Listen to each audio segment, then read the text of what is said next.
कितने स्थान आगे है? 7 स्थान आगे है। ठीक है जी। सुषमा जो नीचे से चौथे स्थान पर है, मेधा से 32 स्थान पीछे है। मेधा से 32 स्थान पीछे कौन है? सुषमा है। और जो सुषमा है वो नीचे से चौथी है। भाई साहब ये बनेगा फिगर। तो कक्षा में कुल कितने विद्यार्थी हैं? तो टोटल डिस्टेंस ऐड ऑन करते चले जाओ। डायरेक्ट आप इस क्वेश्चन को बना सकते थे, ये सारी दूरी ऐड कर दो। 7 और 3 10, 10 और 4 14, 14 और 32 कितना होगा? 46, 46। 7 + 3 10 + 7 17, 17, 17। कुछ और ऐड कर दिया हमने, है ना? अच्छा ये भी ऐड करना भूल गए। 7 + 7 14। विद्या को ऊपर से 7 का ऐसा ना, दिव्या मेधा से 7 + 7 14, 14 + 3 17, 17 + 4 21, 21 + 32 कितना होगा? 53। टोटल 53 की डिस्टेंस है। और 53 की डिस्टेंस में पर्सन कितने होंगे? 50। हाँ जी। बैंक के सवाल कहाँ है मेरे भाई, मेरे दोस्त, मेरे जिगर के टुकड़े? जब ये बैच शुरू हुआ था तो मैंने साफ साफ बोला था कि हमारी जो बैंकिंग स्पेशल टीम है, हमारी जो बैंकिंग स्पेशल टीम है वो अलग है। हमारी बैंकिंग स्पेशल टीम अलग है। अगर आप बैंकिंग को टारगेट करोगे तो वो टीम हमारी अलग है। ये जो बैच है, क्योंकि बैंकिंग का पैटर्न थोड़ा सा डिफरेंट होता है, इसलिए हमने बैंकिंग स्पेशल टीम करियर पे अलग से बनाई हुई है। बैंकिंग स्पेशल टीम को भेज, बैंकिंग के अलावा बाकी जितने भी स्टूडेंट है, चाहे वो एसएससी का कोई भी एग्जाम दे, पुलिस का कोई एग्जाम दे, रेलवे का कोई एग्जाम दे, टीचिंग का कोई एग्जाम दे, यूपीएससी का कोई एग्जाम दे, ये बैच हर उस एग्जाम के लिए सफिशिएंट है। लेकिन स्पेशल बैंकिंग की प्रैक्टिस इस बैच में नहीं होगी, है ना? हाँ, लेकिन बैंकिंग का सिलेबस कवर होता है, क्योंकि बैंकिंग में सिर्फ 19 चैप्टर है। लेकिन स्पेशल बैंकिंग प्रैक्टिस नहीं होती है। ये बात मैं पहले दिन ही बता देता हूँ इंट्रोडक्शन में। समझ रहे हो ना? जी। चलिए, कॉन्सेप्ट वही है। देखो, बैंकिंग में रैंकिंग का कॉन्सेप्ट डिफरेंट नहीं है। यही बैंकिंग में, मतलब अगर आप बैंकिंग का रैंकिंग का क्वेश्चन बनाओगे तो सेम बनेगा। बैंकिंग में जो क्वेश्चंस डिफरेंट है ना, वो सीटिंग अरेंजमेंट, पजल। ठीक है, ये दो चैप्टर हैं, सीटिंग अरेंजमेंट और पजल, जिसमें बैंकिंग में थोड़े डिफरेंट लेवल के क्वेश्चंस आते हैं, मतलब बहुत बड़े बड़े क्वेश्चंस आते हैं। हाँ जी।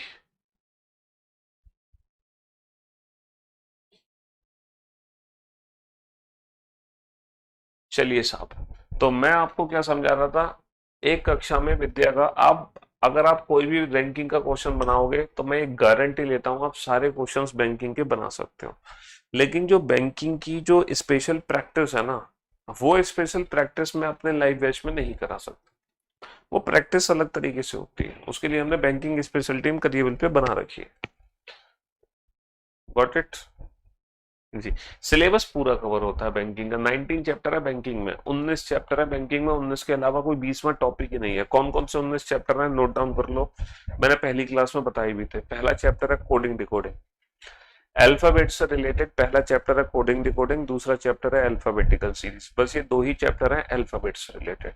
नंबर सिस्टम से रिलेटेड सिर्फ एक चैप्टर है बैंकिंग में, दैट इज नंबर सीरीज। वो भी रीजनिंग में क्वेश्चन नहीं आते हैं, वो क्वेश्चन आते हैं मैथ्स में, है ना? वो कहाँ आते हैं? मैथ्स में आते हैं। उसके बाद जो चैप्टर है वो है सिलॉक्स, inequalities, blood relation, direction, ranking, seating arrangement, puzzle. ठीक है, मशीन इनपुट। कितने चैप्टर हो गए? 11 चैप्टर हो गए। बैंकिंग में नॉन वर्बल रीजनिंग बिल्कुल भी नहीं पूछी जाती।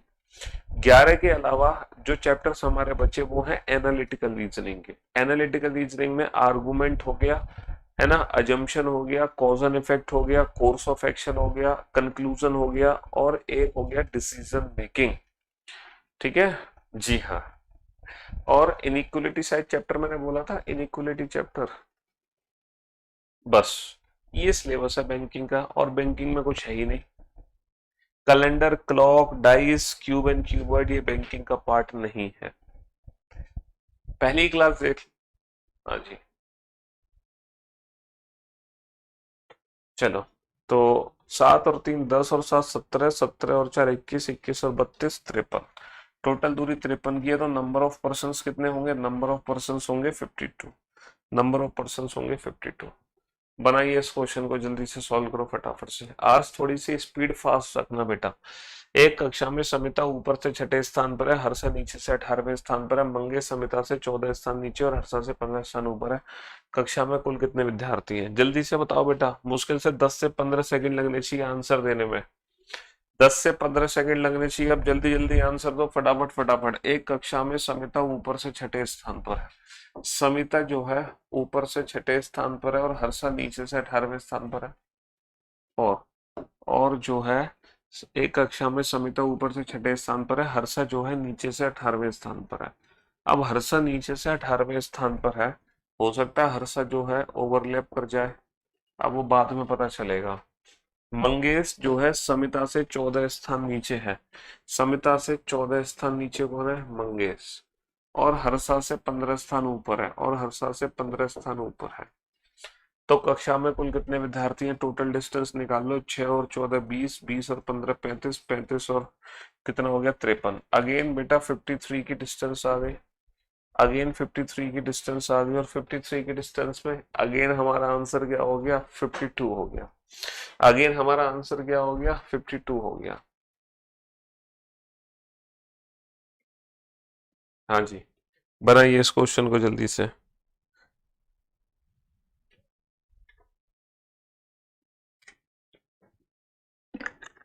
बाबू बैंकिंग सिलेबस मतलब banking concept, banking tricks, banking approaches, है ना जी। एक कक्षा में रोहन का, ऐसा थोड़ी है कि जब तुम बैंकिंग का रैंकिंग का क्वेश्चन बना रहे होगे तो वहां पर कोई और ट्रिक लग रही होगी, वहां पर कोई और अप्रोच यूज होगी। सेम इसी ट्रिक से, इसी अप्रोच से आप क्वेश्चन सॉल्व कर सकते हो, है ना। हम्म, जल्दी से बनाओ क्वेश्चन को फटाफट से।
एक कक्षा में एक कक्षा में रोहन को गणित में ऊपर से 23वां स्थान प्राप्त हुआ, जबकि विज्ञान में नीचे से 27वां स्थान। कक्षा में कुल कितने विद्यार्थी हैं? हमें क्या पता कितने विद्यार्थी हैं, उसको गणित में और साइंस में मिला है, हम कैसे डिसाइड करें कि कितने विद्यार्थी हैं? हाँ, हम कैसे डिसाइड करें कितने विद्यार्थी हैं? चलिए इस क्वेश्चन का आंसर तो जल्दी से फटाफट से आंसर दो, कम ऑन।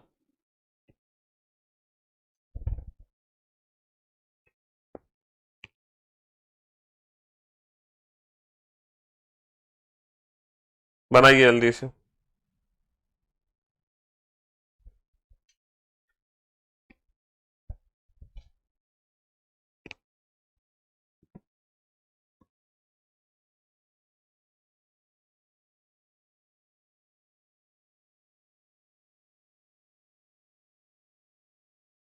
हाँ जी,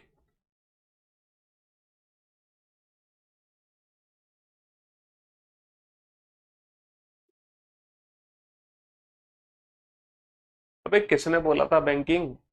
गधे, मैंने बोला था मैं बैंकिंग स्पेशल बैच लेकर आ रहा हूँ, बैंकिंग पढ़ाऊंगा। हाँ, ये मेरे शब्द थे। इंट्रोडक्शन में मैंने साफ बोला था, बैंकिंग अगर पढ़ना चाहते हैं तो हमारी बैंकिंग स्पेशल टीम करीबल पे मौजूद है। तब तुम्हारे कान में क्या बत्ती डली हुई थी? हैं? सुनाई नहीं दे रहा था मैं क्या कहने वाला था? क्यों भाई? हैं? तब नहीं सुनाई दे रहा था आपको? 10 लड़कियों और 20 लड़कों की कक्षा में जया का स्थान लड़कियों में चौथा है और कक्षा में 18वां है ना? 10 लड़कियों और 20 लड़कों की कक्षा में जया का स्थान लड़कियों में चौथा है और कक्षा में 18वां है। देखो 10 लड़कियां हैं और 20 लड़के हैं। ओके।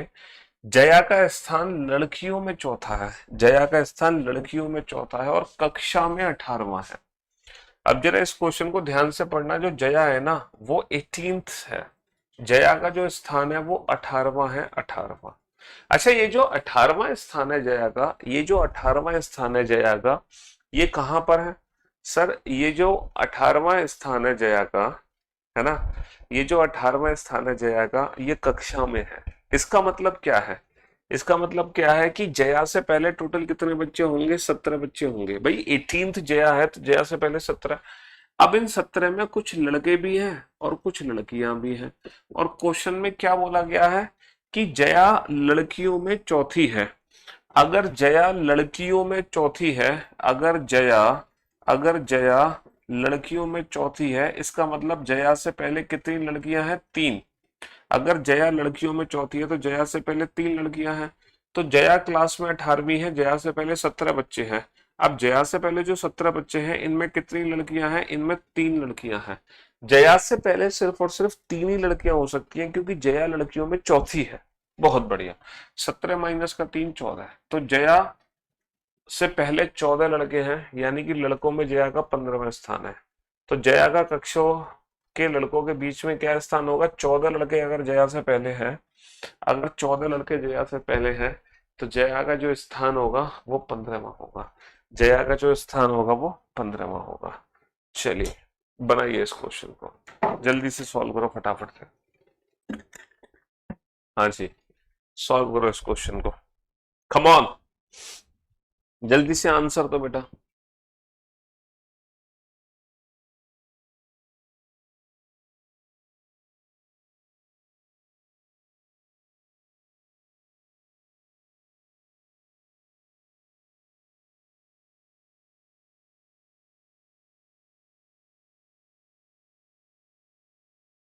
फटाफट से बनाओ जल्दी से, और 10 सेकंड के अंदर इस क्वेश्चन का आंसर आना चाहिए।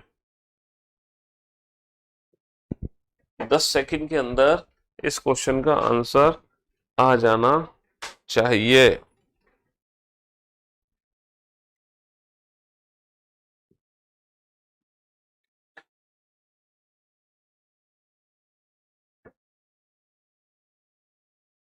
Come on.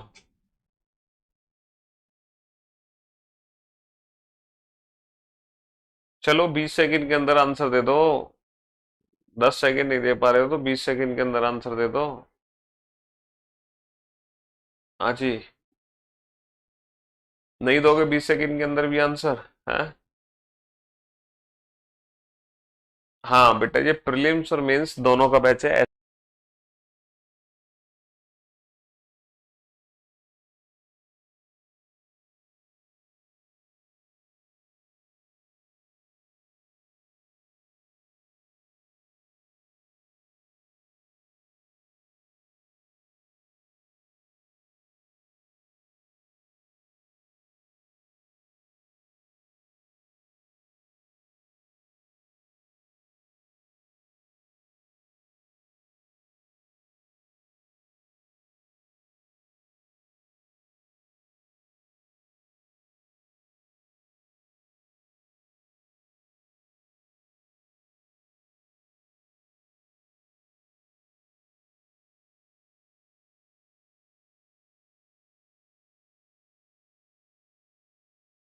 ना वो चैप्टर अलग है, वो अलग चैप्टर है।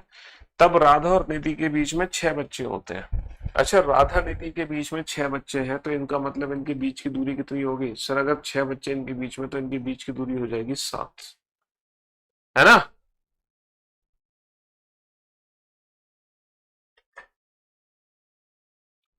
स्क्रीन ब्लैक हो गई। वीडियो रुक गई।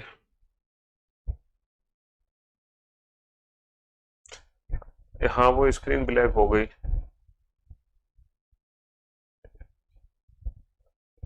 पहले की तरह हाँ। बच्चे कह रहे हैं ब्लैकआउट हो गया। डिस ठीक है। हाँ जी। स्क्रीन ब्लैकआउट हो गया, थोड़ा सा पेशेंस रखो, अगर मेरी साउंड आप लोगों तक पहुंच रही हो तो। अब सही हो गई। हाँ। ओके। अच्छा, एक आध सेकंड के लिए ब्लैकआउट हुई होगी। हाँ। चलिए। अब सही हो गई। चलो, इनके बीच में अगर छह बच्चे तो इनके बीच की दूरी कितनी होगी? इनके बीच की दूरी 7 होगी। टोटल डिस्टेंस कैसे कैलकुलेट करोगे? 12 और 2 14 और 7 21 और 2 23 और 6 29। टोटल डिस्टेंस कितनी है? 29 की। और अगर 29 की डिस्टेंस है तो पर्सन की वैल्यू कितनी होगी? 29 की डिस्टेंस है तो पर्सन की वैल्यू कितनी होगी? 29 की डिस्टेंस तो पर्सन की वैल्यू होगी 28। 29 की डिस्टेंस है तो पर्सन की वैल्यू कितनी होगी? 28 होगी। चलिए साहब, इस क्वेश्चन का आंसर दो फटाफट से। जल्दी से आंसर दो। हाँ जी। ठीक हो गया तो क्वेश्चन नंबर 34 का आंसर दो जल्दी से फटाफट से।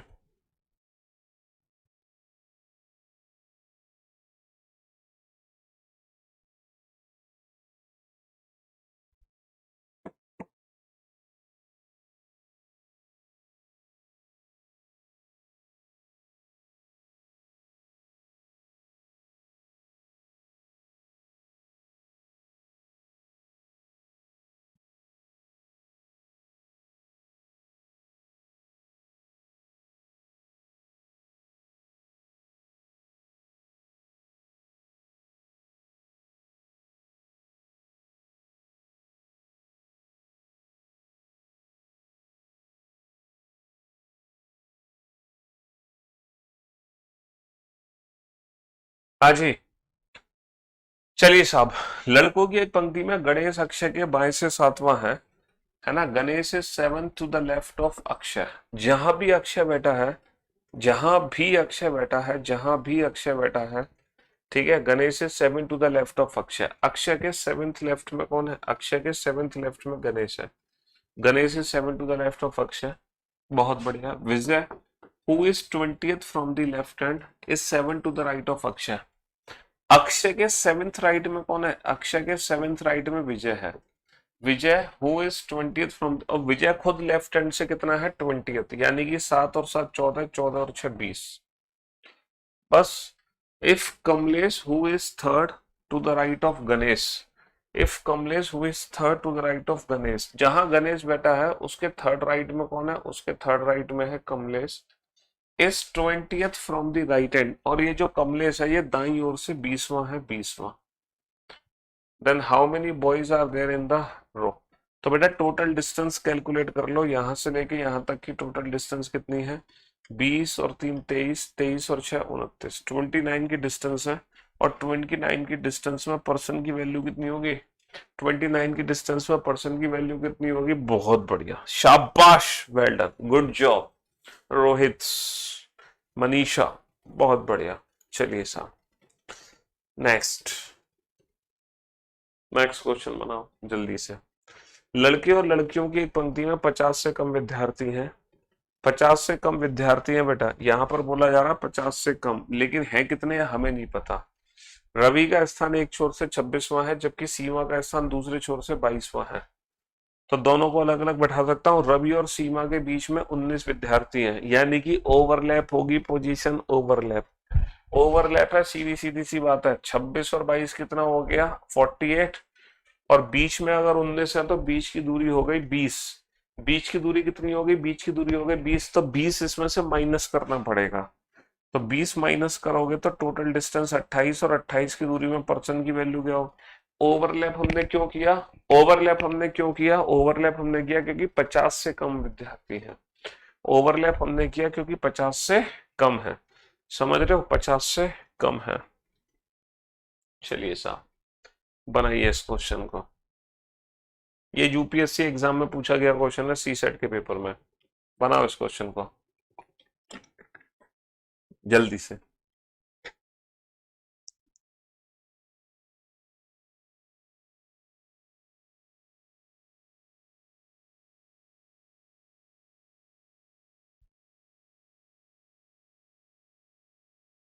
हाँ जी। बुक आएगी बेटा, इस वीकेंड तक आएगी बुक।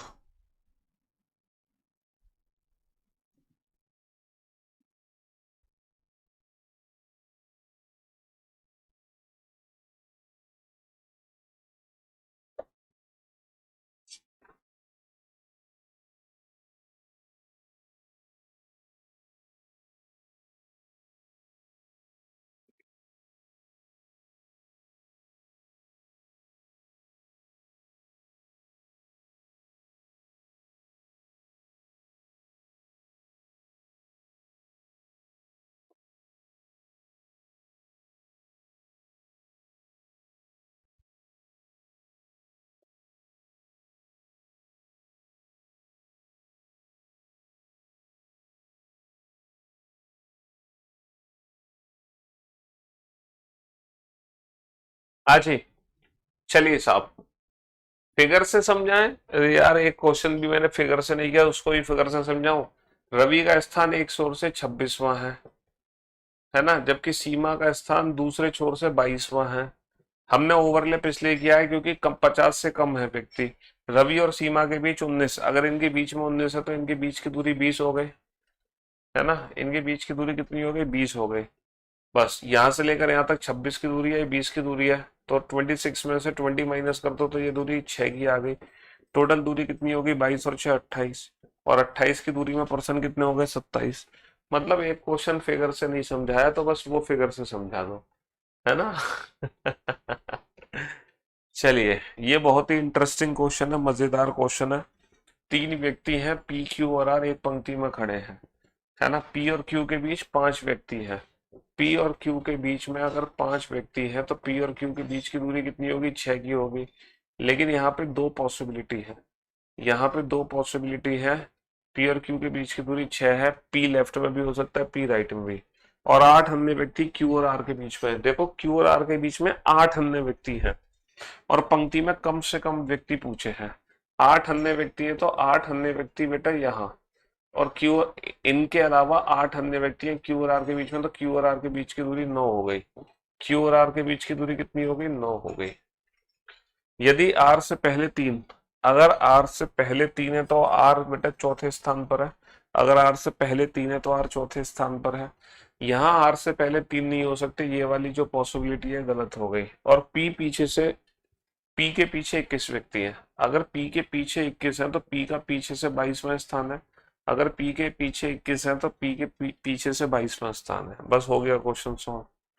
22 और 6 28 और 9 37 और 4 1 41। डिस्टेंस है 41। अगर डिस्टेंस 41 है तो पर्सन कितने होंगे? अगर डिस्टेंस 41 है तो पर्सन कितने होंगे? 40।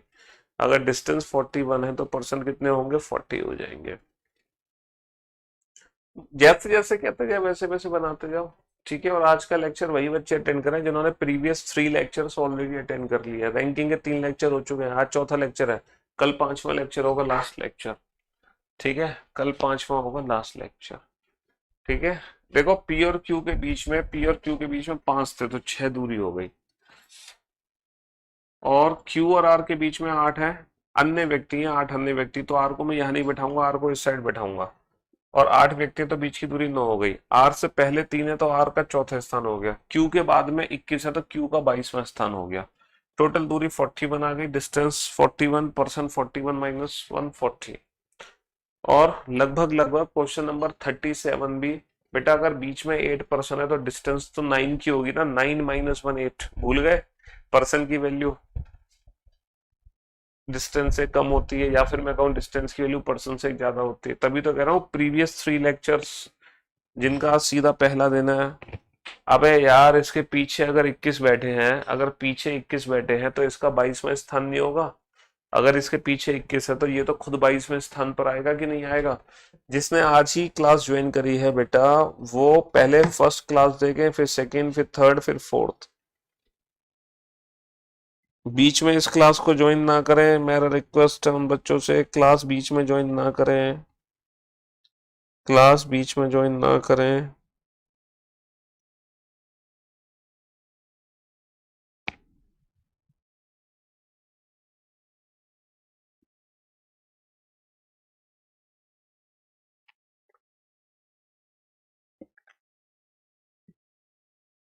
ठीक है जी। हाँ जी। तीन व्यक्ति पी क्यू और आर एक पंक्ति में खड़े हैं। पी और क्यू के बीच में पांच व्यक्ति हैं। फिर से बेटा पी और क्यू के बीच में पांच है। अब अगर पी और क्यू के बीच में पांच व्यक्ति हैं तो पी और क्यू के बीच की दूरी हो जाएगी 6। अगर पी और क्यू के बीच में पांच है तो पी और क्यू के बीच की दूरी 6। लेकिन पी जरूरी नहीं है लेफ्ट में हो, पी राइट में भी हो सकता है। दोनों संभावनाएं बना लो। अच्छा, 8 व्यक्ति क्यू और आर के बीच में है। पिछले क्वेश्चन में क्या था कि 8 अन्य व्यक्ति थे, तो आर को हमने दूसरी साइड बैठाया था। लेकिन इसमें बोला है कि क्यू और आर के बीच में 8 है और हमें ना कम से कम व्यक्ति चाहिए। तो मैं आर को कहाँ बैठाऊं कि कम से कम व्यक्ति निकले? इस साइड नहीं बैठाना पड़ेगा, अभी आर को इस साइड बैठाना पड़ेगा ताकि लोगों की संख्या कम हो जाए। आर को देखो, क्यू और आर के बीच में, तो आर को मुझे इस साइड बैठाना पड़ेगा। और क्यू और आर के बीच में 8 व्यक्ति हैं। 8 व्यक्ति का मतलब क्यू और आर के बीच की दूरी कितनी होगी? 9। 8 व्यक्ति का मतलब क्यू और आर के बीच की दूरी 6 और 3 9। 8 व्यक्ति का मतलब क्यू और आर के बीच की दूरी 6 और 3 9 होगी, 9। आर से पहले तीन व्यक्ति हैं। देखो यहाँ पर आर से पहले तीन व्यक्ति नहीं हो सकते, ये संभावना गलत। आर से पहले तीन है तो आर का चौथा स्थान हो गया। पी के पीछे 21। अगर पी के पीछे 21 है तो पी का जो स्थान होगा वो 22वां हो जाएगा। 16 और 6 22। अगर पी के पीछे 21 है तो पी का जो है 22वां स्थान हो जाएगा। 16 और 6 22। बस खत्म कहानी। ये फिगर बन गया। क्वेश्चन नंबर 36 और 37, 36 और 37 दोनों लगभग सेम क्वेश्चन है, बस फर्क सिर्फ इतना है उस क्वेश्चन में 8 अदर पर्सन थे, इस क्वेश्चन में 8 पर्सन है। ये वही है जो कल करे थे ना हमने 3 स्टार लेवल का क्वेश्चन और 1 स्टार लेवल वाला। 4 + 3 7 + 6 13 + 16 29। 16 और 6 22 और 3 25 और 4 29। 29 की दूरी में पर्सन कितने होंगे? 29 की दूरी में पर्सन कितने होंगे? 28। 29 की दूरी में पर्सन कितने होंगे? 28। अब हम रैंकिंग के अब हम रैंकिंग के एक दूसरे पैटर्न पर चलते हैं। ये जो क्वेश्चन है ना, ये रैंकिंग के दूसरे पैटर्न के क्वेश्चन है। अभी तक हमने रैंकिंग के एक पैटर्न को फॉलो किया था, अब हम रैंकिंग का दूसरा पैटर्न फॉलो करने जा रहे हैं। टेस्ट बेटा कल दूंगा मैं, कल जब मैं पीवाईक्यूज की प्रैक्टिस करा दूंगा तब मैं रैंकिंग का टेस्ट दूंगा आप लोगों को। ये रैंकिंग के जो क्वेश्चंस हैं ये दूसरे टाइप के क्वेश्चंस हैं, है ना। ये सेकेंड टाइप है रैंकिंग की। रमन जो है मदन से ज्यादा शक्तिशाली है। रमन देखो शक्तिशाली है तो रमन की तरफ माउथ ओपन कर दो, और ये किससे ज्यादा शक्तिशाली है? मदन से। लेकिन गोपाल जितना नहीं है। लेकिन जो रमन है ना वो गोपाल जितना नहीं है, यानी कि गोपाल रमन से भी ज्यादा है। श्रीपाल गोपाल से शक्तिशाली है। श्रीपाल गोपाल से भी शक्तिशाली श्रीपाल है। गोपाल रमन से, रमन मदन से। लेकिन अमर जितना नहीं। लेकिन जो श्रीपाल है वो अमन जितना नहीं है, तो जो अमर है वो श्रीपाल से भी ज्यादा है। अमर तरुण से कमजोर है। ये तरुण से कमजोर है तो इससे ज्यादा कौन है? तरुण है। लेकिन वरुण जितना कमजोर नहीं है। लेकिन अमर जो है वरुण जितना नहीं है, यानी कि वरुण अमर से पीछे है। सबसे अधिक शक्तिशाली कौन है? सबसे अधिक शक्तिशाली कौन है ना? सबसे अधिक शक्तिशाली कौन है? इसका नाम क्या लिख दिया? तरुण का यंग लिख दिया, यंग है।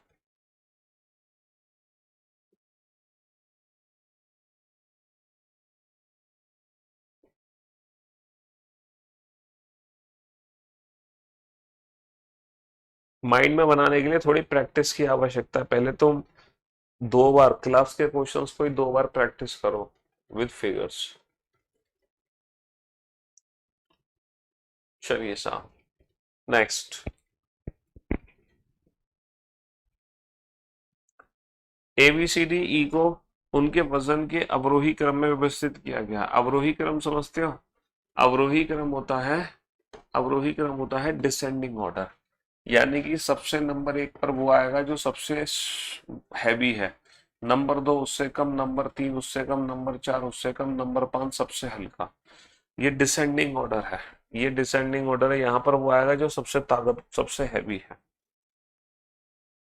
ए ऊपर से तीसरा बन जाता है। ए ऊपर से तीसरा बन जाता है। डी और ए के बीच में ई है। डी और ए के बीच में ई है। तो 2 संभावना है, दोनों संभावनाओं को बना लो बिना टाइम वेस्ट किए। ए ऊपर से तीसरा बन जाता है, डी और ए के बीच ई है, तो डी को मैं ऊपर भी रख सकता हूँ, डी को नीचे भी, डी और ए के बीच में ई है, डी और ए के बीच में ई है। सी व डी सबसे ऊपरी स्थान पर नहीं है। देखो डी सबसे ऊपरी स्थान पर नहीं आ सकता और सी भी सबसे ऊपर नहीं आ सकता, तो सी यहाँ आ गया, बचा कौन, बी, है ना। तो उनमें से दूसरे स्थान पर कौन है, तो उनमें से दूसरे स्थान पर कौन है, उनमें से दूसरे स्थान पर सी है, उनमें से दूसरे स्थान पर कौन है, सी है, सी। चलिए साहब, in a row of 20 student Rita ranks third when they are arranged in ascending order. बनाओ इस क्वेश्चन को जल्दी से, सॉल्व करो, पढ़ो इस क्वेश्चन को, 15 सेकंड है तुम्हारे पास।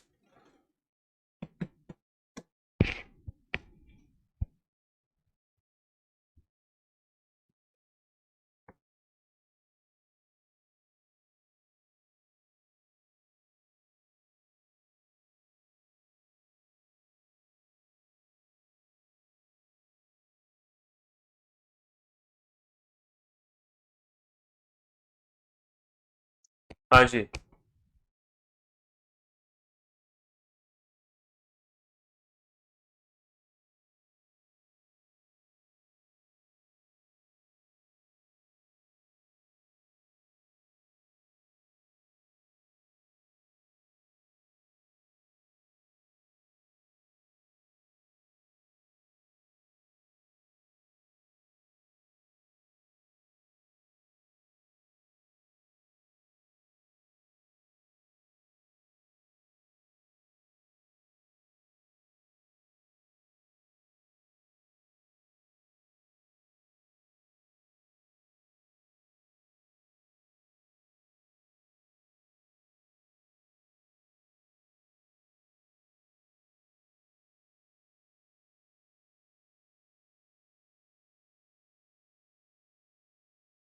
बीस विद्यार्थी पंक्ति में रीता का स्थान तीसरा है।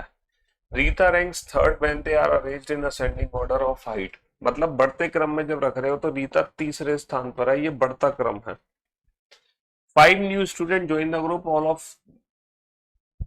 All of whom are taller than Rita. सबके सब लंबे हैं। अच्छा 20 है, तो नीचा रीता जो है नीचे से क्या होगी, पोजीशन इंटरचेंज करने के लिए 21 माइनस 3 18। अब हमने क्या किया, 5 नए स्टूडेंट ऐड कर दिए, 5 नए स्टूडेंट ऐड कर दिए, तो रीता तो ऊपर से तो तीसरी है लेकिन नीचे से 23वीं हो गई। और ये बढ़ता क्रम है, ये घटता क्रम है, समझ रहे हो। When Rita's new position if all the student are arranged in descending order. जब डिसेंडिंग ऑर्डर में लगाओगे तो रीता का जो स्थान आएगा वो कितना आ जाएगा, डिसेंडिंग ऑर्डर में लगाओगे तो जो रीता का स्थान आ जाएगा वो 23वां आ जाएगा। ये घटता क्रम है और ये बढ़ता क्रम है, समझ रहे हो। चलिए साहब, बनाइए इस क्वेश्चन को जल्दी से। अजीत रंजीत से मोटा है, जो कि भूषण से पतला है, जो कि इससे मोटा है, जो कि उससे पतला है। बनाइए इस क्वेश्चन को, सॉल्व करो फटाफट से। हम्म। आगे का मतलब लेफ्ट, पीछे का मतलब राइट, आगे का मतलब ऊपर, पीछे का मतलब नीचे।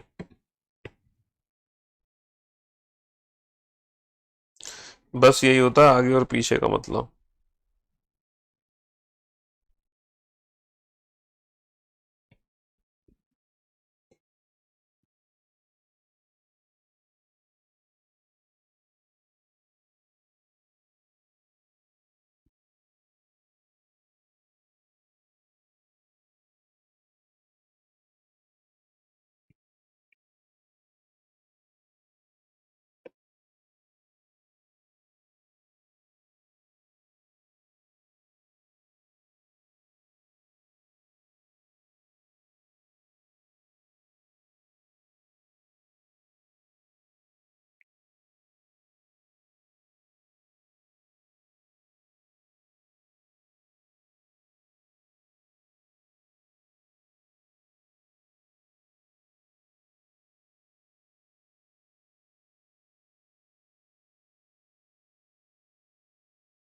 जल्दी से बनाओ। हाँ जी। चलिए साहब, अजीत रंजीत से मोटा है। अजीत जो है किससे मोटा है? रंजीत से। जो कीवर्ड किसके लिए? रंजीत के लिए। भूसड़ से पतला है। ये जो रंजीत है भूसड़ से पतला है। मतलब Ajit is fatter than Ranjit, Ajit is fatter than Ranjit. Who word किसके लिए? रंजीत के लिए। Ranjit is thinner than, Ranjit is thinner than Bhushan. Mohan is thinner than Ajit, Ajit से भी पतला हुआ ना Mohan, but fatter than Bhushan, है ना। मोहन किससे फैटर देन है? भूषण से। और भूषण किससे है? रंजीत से। Two other people are fatter than Ajit, दो और हैं जो अजीत से मोटे हैं। Who is the thinnest? सबसे पतला कौन है? सबसे पतला है रंजीत। भैया रंजीत सबसे पतला है ना। रंजीत सबसे पतला है। बहुत बढ़िया। चलिए साहब, बनाइए इस क्वेश्चन को, जल्दी से सॉल्व करो फटाफट से।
यदि अंजू यदि अंजू रोहिणी से लंबी है लेकिन मंजू से छोटी है, लेकिन मंजू से छोटी है, तो मंजू से छोटी अंजू है। और रोहिणी, है ना, और रोहिणी उतनी ही लंबी है जितनी सरायु है, लेकिन शुभांगी से लंबी है, लेकिन शुभांगी से लंबी है। तो सरायु, सरायु कौन है ये? सर ये मंजू से लंबी है, मंजू से तो छोटी है। शॉर्टर देन अंजू, अंजू से छोटी है, बिल्कुल सही जवाब। As tall as Anju, Anju के बराबर है, गलत जवाब। शॉर्टर देन शिवांगी, शिवांगी से तो लंबी है, गलत जवाब। Option B is the right answer, option B is the right answer. चलिए साहब, अलग अलग मोटाई की 5 किताबें हैं, A B C D E. जल्दी से सॉल्व करो बेटा फटाफट से, कम ऑन जल्दी से सॉल्व करो। हाँ जी। ए सी से मोटी है, ए किससे मोटी है? ए सी से मोटी है। और बी डी से मोटी है, बी किससे मोटी है? बी डी से मोटी है। ई बी जितनी मोटी नहीं है, ई बी जितनी नहीं है, ई जो है बी जितनी नहीं है, यानी कि ई बी से कम है, लेकिन सी से मोटी है। लेकिन जो ई है वो सी से मोटी है। डी सी जितनी मोटी नहीं है, डी जो है सी जितनी नहीं है, सी जितनी नहीं है, नहीं सी से कम कौन है? डी है। तो इनमें से सबसे पतली किताब कौन है? सबसे पतली बेटा, सबसे पतली ए तो हो नहीं सकती क्योंकि ए तो ऑलरेडी सी से ज्यादा है। सबसे पतली कहीं ना कहीं कौन है? डी है। सबसे पतली कौन है? डी है। बी सी ई हो नहीं सकते, है ना। चलिए साहब, नेक्स्ट बनाओ इस क्वेश्चन को जल्दी से।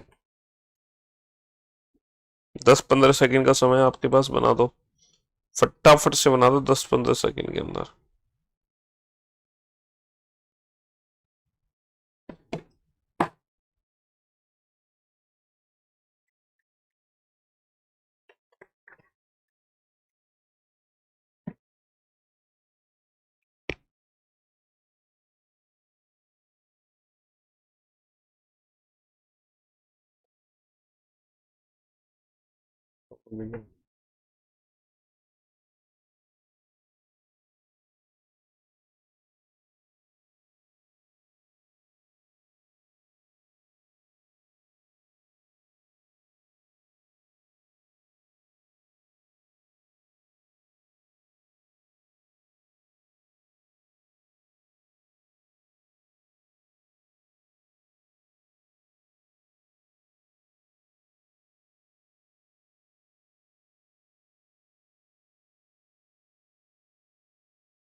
हाँ जी, ए बी से लंबा है।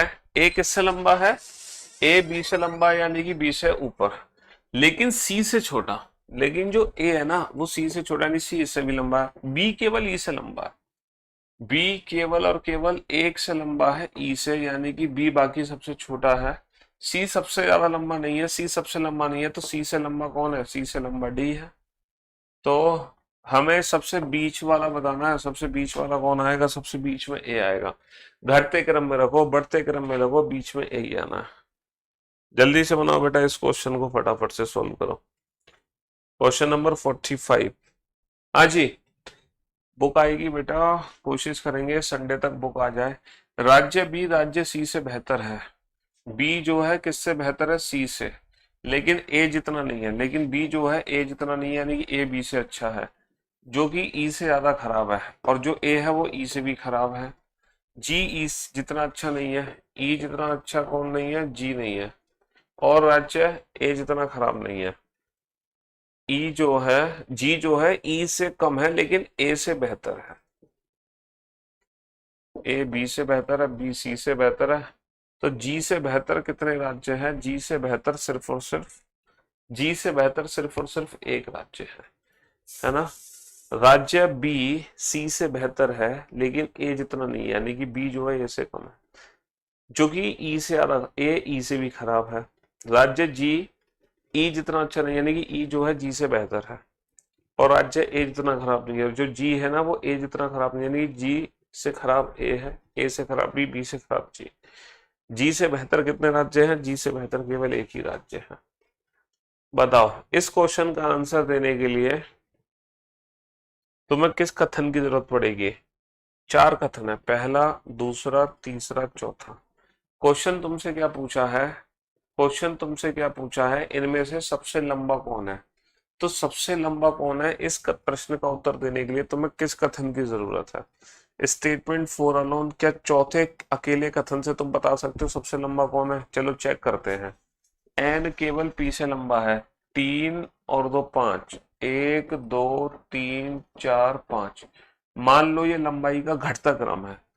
तो पहला जो पॉइंट है वो क्या है? एन केवल पी से लंबा है। एन केवल एक व्यक्ति से लंबा है। एन केवल एक व्यक्ति से लंबा है, तो एन का नंबर चार आएगा।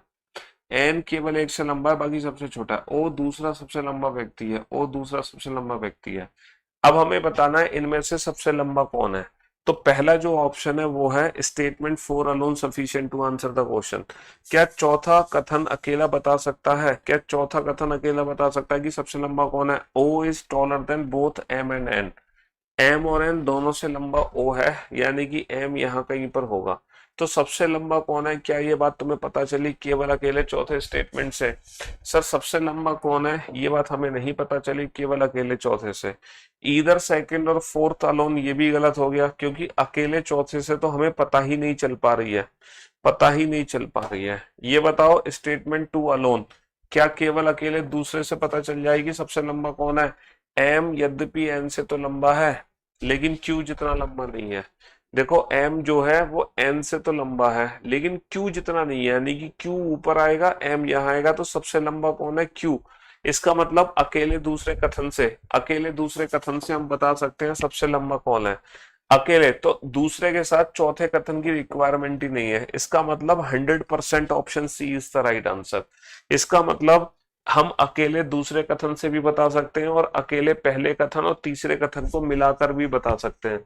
अगर तुम पहले तीसरे को कंबाइन कर दोगे ना, तो भी तुम बता दोगे सबसे लंबा कौन है। देखो पहले तीसरे को कंबाइन कर दो, हालांकि क्रॉस चेक की जरूरत नहीं है। ओ दूसरा, ओ जो, अरे कहाँ गया, हाँ, ओ दूसरा सबसे लंबा व्यक्ति है। एन केवल एक व्यक्ति से लंबा है पी से।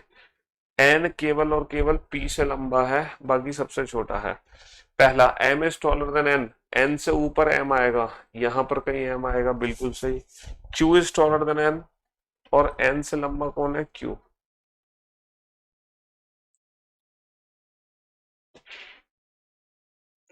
ना ना ना ना, और only statement first and third together.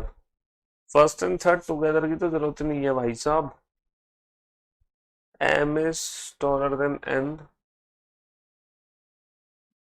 केवल अकेला दूसरा कथन पर्याप्त है।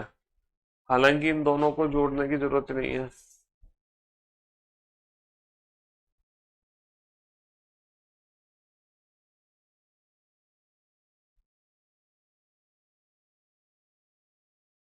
एक सेकेंड, हमने कौन सा ऑप्शन चूज कर लिया?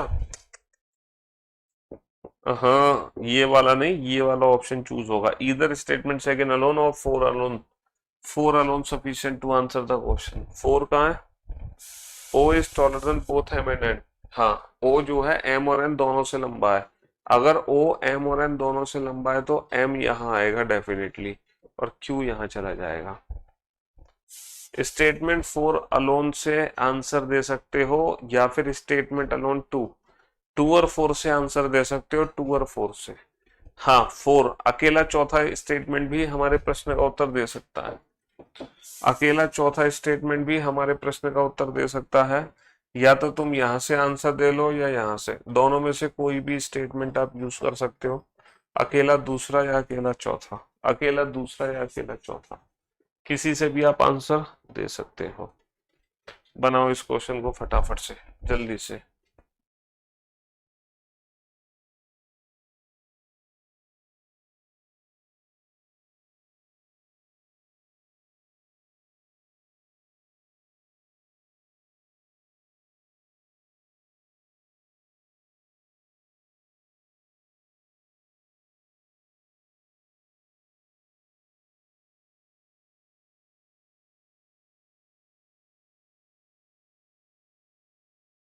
क्यू आर एस टी में क्यू केवल टी से छोटा है। कितने लोग हैं? एक, दो, तीन, चार, पांच।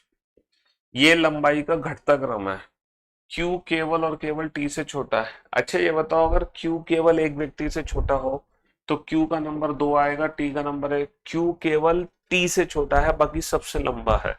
और पी केवल एस से लंबा है। पी केवल और केवल एक व्यक्ति से लंबा है, एस से। पी केवल एस से लंबा है, बाकी सबसे छोटा है। यहाँ पे बचा कौन? आर। तीसरे स्थान पर आर आएगा। घटता क्रम लगाओ, बढ़ता क्रम लगाओ, तीसरे स्थान पर आर आने वाला है। 6 दोस्त हैं, प्रत्येक की ऊंचाई अलग अलग है। प्रत्येक की ऊंचाई अलग अलग है ना? एन क्यू और पी से लंबा है। एन बेटा किससे ऊपर रखा जाएगा? क्यू और पी से। लेकिन एम से छोटा है। लेकिन जो एन है वो एम के नीचे है। पी केवल क्यू से लंबा है। पी केवल और केवल एक व्यक्ति से लंबा है, क्यू से, यानी कि बाकी सबसे छोटा है, तो आर, आर चला जाएगा ऊपर।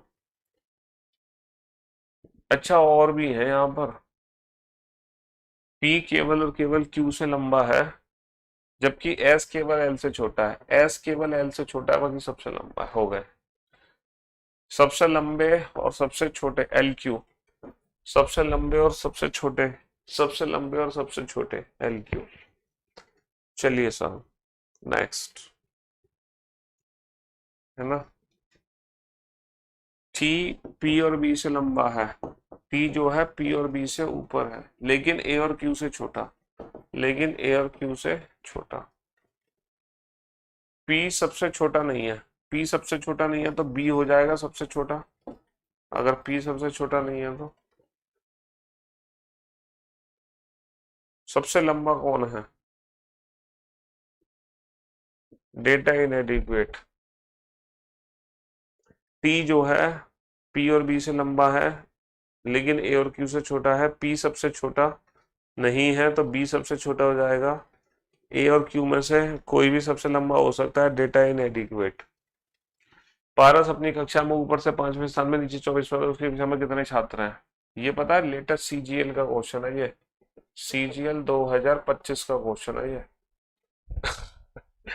5 और 24, 29, 29 माइनस 1, 28। पारस अपनी कक्षा में ऊपर से 5वें स्थान पर, नीचे से 24वें स्थान पर है। 24 और 5, 29, उसके कक्षा में कितने होंगे? 29 माइनस 1, 28। और इसी के साथ आज की सेवा हुई समाप्त। अब हमारी जो मुलाकात होगी आप लोगों से वो कल होगी। कल मैं कराऊंगा ranking P Y Qs, latest P Y Qs की प्रैक्टिस। ठीक है, फिर मंडे से नया दिन, नई शुरुआत, नए चैप्टर के साथ पढ़ेंगे। Goodbye, thank you so much.